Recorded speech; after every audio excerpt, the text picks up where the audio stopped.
Hello guys, so today I'm going to be sharing with you how to neatly cut and attach a waistband to your skirt or to your trouser.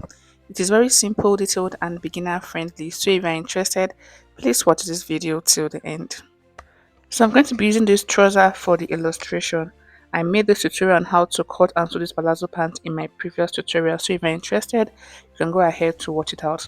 Before you go ahead to start cutting your waistband, the first thing to do is to take your waist measurement.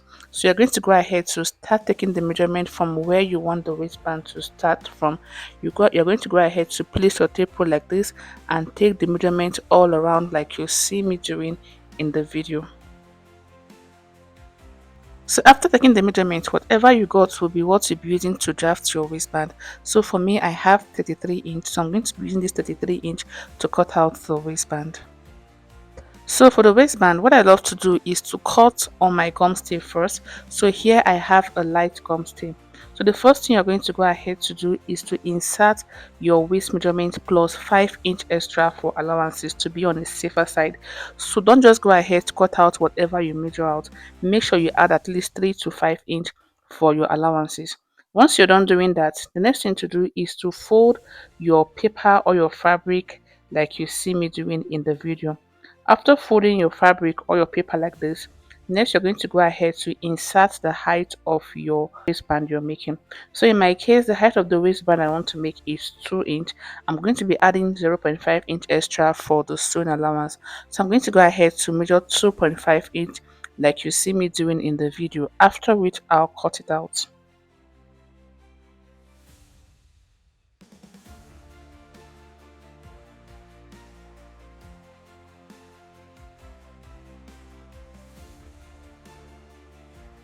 After cutting, this is what you're going to be having. The next I'm going to go ahead to do now is to attach this gum stay to my fabric. Then I'll come back to show you what to do next. So after attaching my gum stay to my fabric, this is what I had once I was on doing that. So I went ahead to fold in the 0.5 inch allowance I added. So on this side I folded 0.5 inch and I repeated the same thing on this other side also. All you need to do is to fold 0.5 inch and iron, and you have something like this. After doing that, the next thing I went ahead to do was to fold the waistband into two like this. So when folding it into two, you're not going to be folding it into two equal parts. You will make sure that one part is a little bit longer than the other, as you can see.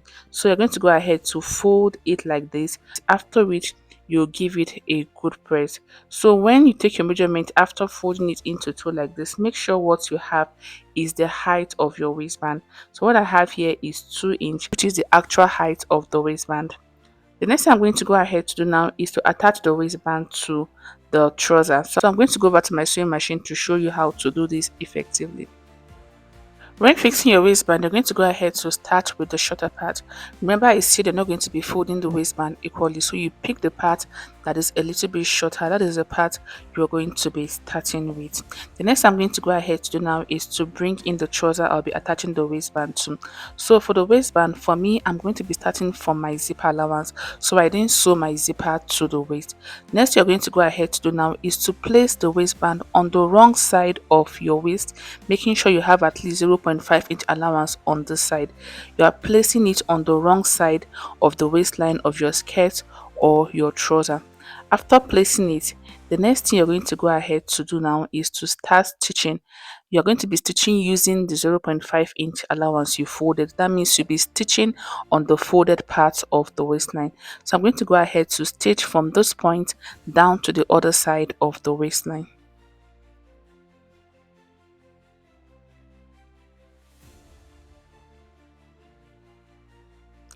This is what you're going to be having once you're done stitching your waistband on the wrong side of your trouser.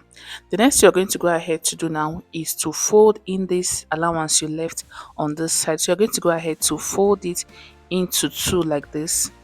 Then you stitch the allowance you have on that side. I'm going to be stitching this side, and I'll also go ahead to repeat the same thing on the other side of the waist.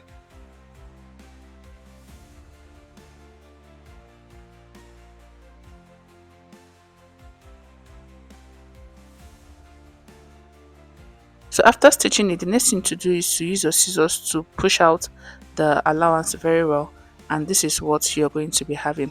Next, you're going to go ahead to close up the waistband completely, and to do that, what you go ahead to do is to push in your allowance like this, then you place the other part of the waistband on your trouser. So the reason why you need to fold your waistband in such a way that one part is looking longer than the other is because of this part. Because if you should fold it equally, you'll discover that your first stitch is going to be showing on the other side of the waistband.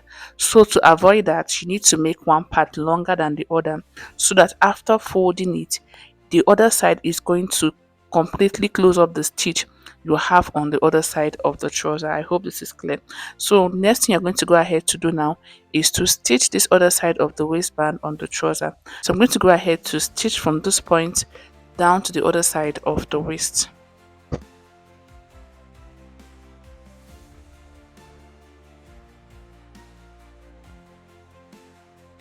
So after top stitching the other side of the waistband to the waist, this is what you're going to be having.